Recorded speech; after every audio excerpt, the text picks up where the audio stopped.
First, disconnect the 6-pin and 9-pin power unit control harness from the controller. If your ground wire was connected to the dual polarity solenoid, use a ratchet and socket to remove it. Avoid using a drill as it could damage the solenoid.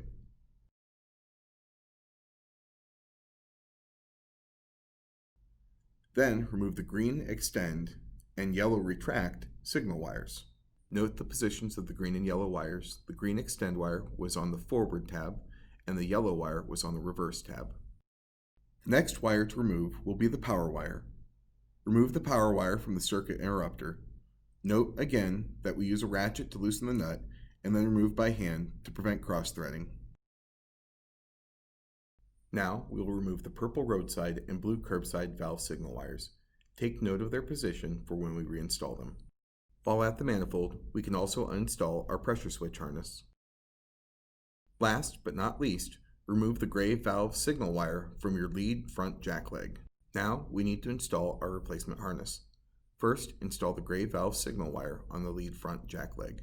Next, at the manifold, install your pressure switch harness, and then your roadside and curbside valve signal wires. Again, placement of these valve wires matters. Now, at the circuit interrupter, we need to reinstall our power wire. Position the wire on the threads and then hand tighten the nut to secure it so that you prevent cross-threading. Finish tightening with a ratchet or a wrench.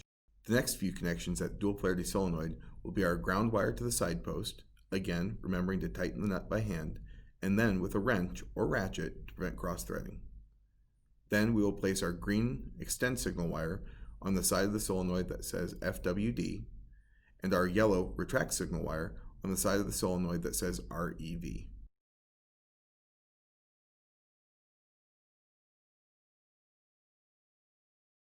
Our last connections will be at the controller, where we will connect our 6-pin and 9-pin connectors for the power unit control harness.